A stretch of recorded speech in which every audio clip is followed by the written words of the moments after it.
Class 9 students, welcome to the online class of physics. Chapter is motion. तो motion पे ये मेरा second video है। तो अभी तक हम लोग जाने थे रेस्ट और मोशन का डेफिनेशन, डिस्टेंस और डिस्प्लेसमेंट जाने थे। अब हम लोग जानेंगे speed. The rate of change of distance with time is called speed. Speed is equal to distance by time. Speed का यूनिट मीटर पर सेकेंड होता है, क्योंकि डिस्टेंस का यूनिट मीटर होता है और टाइम का यूनिट सेकेंड होता है।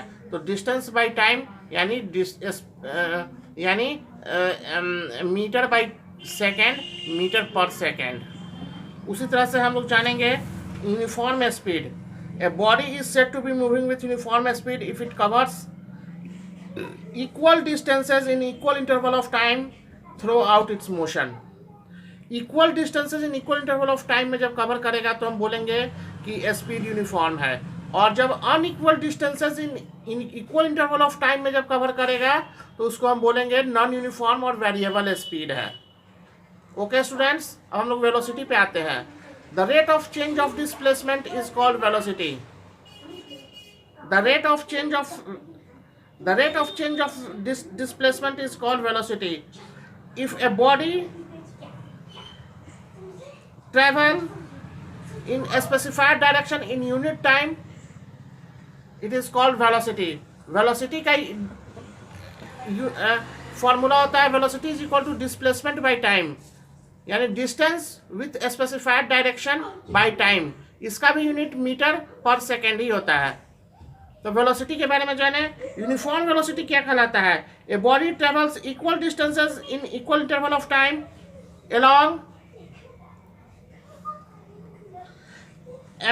along a particular direction, the body is said to be moving with uniform velocity.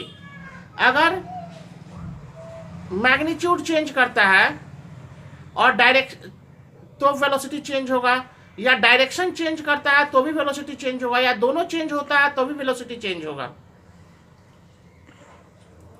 तो ये क्या चेंज होना क्या कहलाता है? तो दो तरह के फिजिकल क्वांटिटी होते हैं, स्केलर और वेक्टर। स्केलर क्वांटिटी वो होते हैं जिसमें केवल मैग्नीट्यूड होता है, डायरेक्शन नहीं होता है।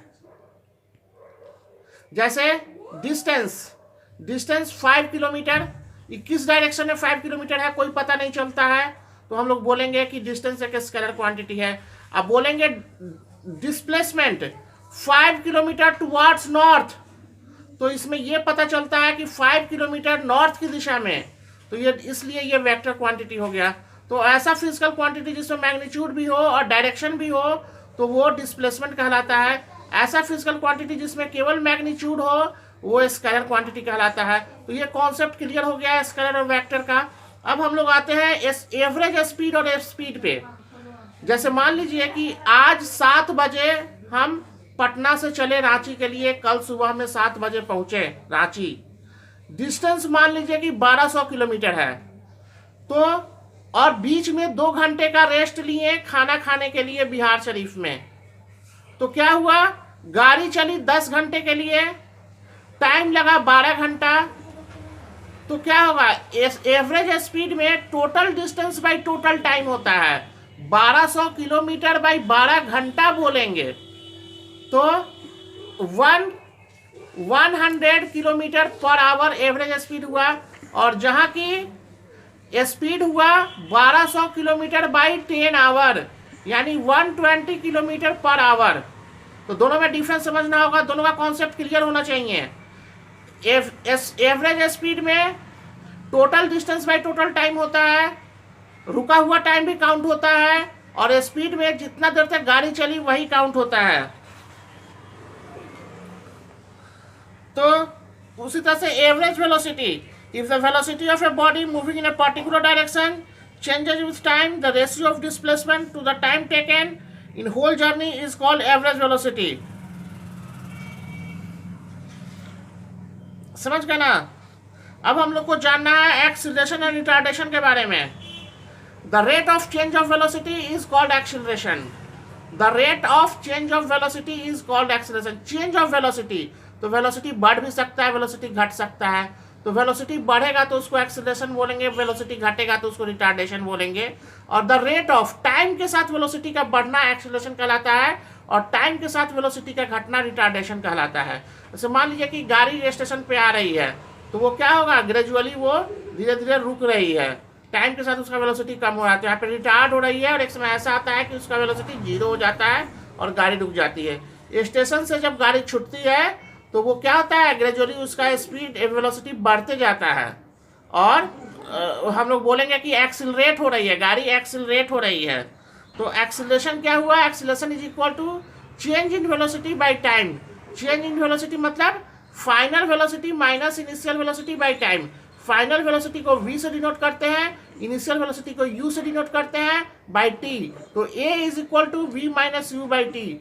वेलोसिटी का ऊपर में आया तो उसका यूनिट मीटर पर सेकेंड और नीचे टाइम का यूनिट सेकेंड, तो मीटर पर सेकेंड स्क्वायर होगा एक्सीलरेशन का यूनिट। यूनिफॉर्म एक्सीलरेशन क्या होता है, ये एक्सीलरेशन एक वेक्टर क्वांटिटी है। The acceleration is said to be uniform when equal change in velocity take place in equal interval of time.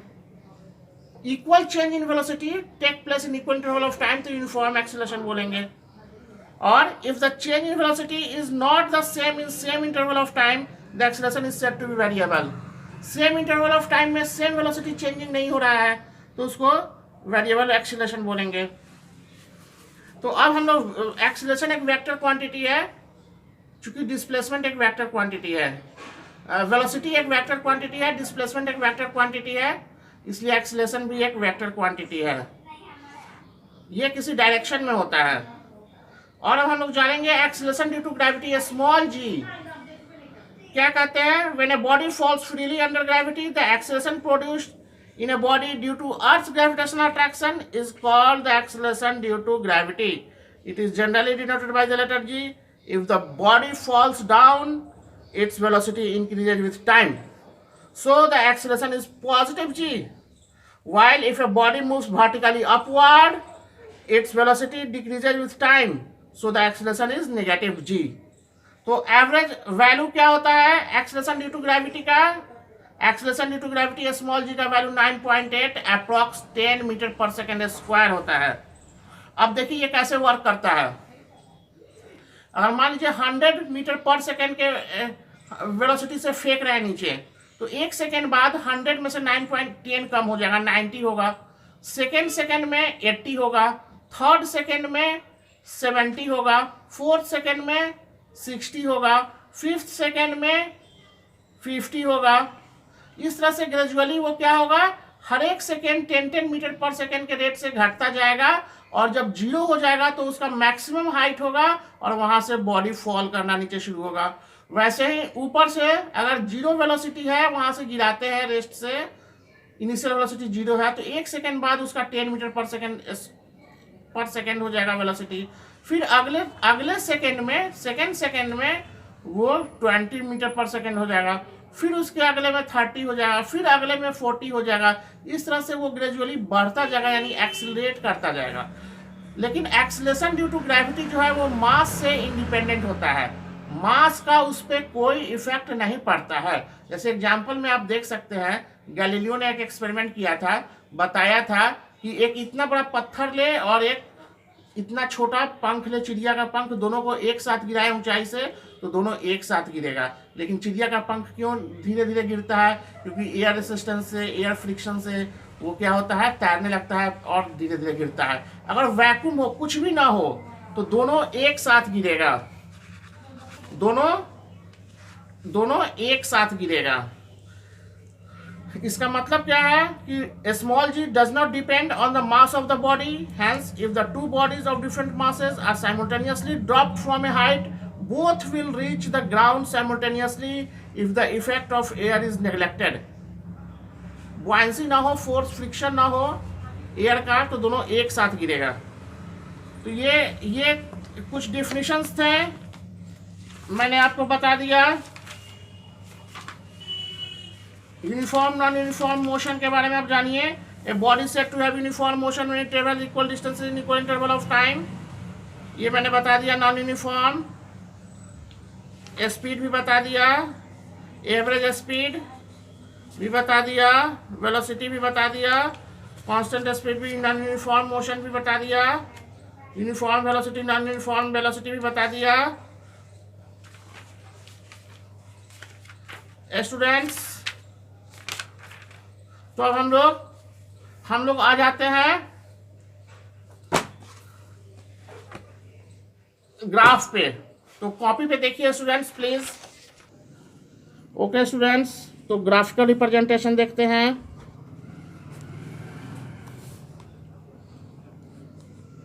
First case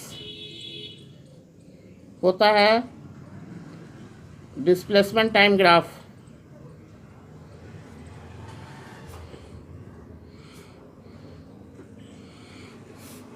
second होता है वेलोसिटी टाइम ग्राफ। तो first में देखते हैं डिस्प्लेसमेंट टाइम ग्राफ, इसका case one. If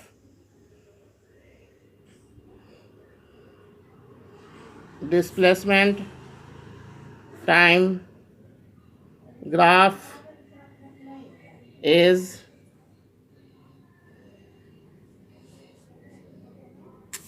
parallel to time axis, it means body at rest position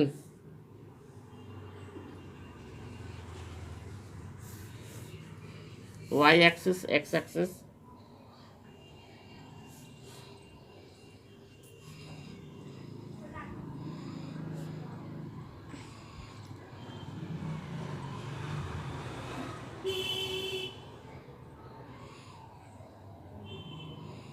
time in second,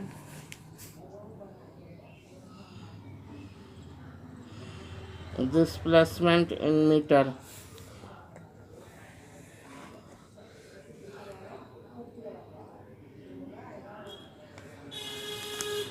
If displacement time graph is parallel to time axis, it means body at rest position. Case second,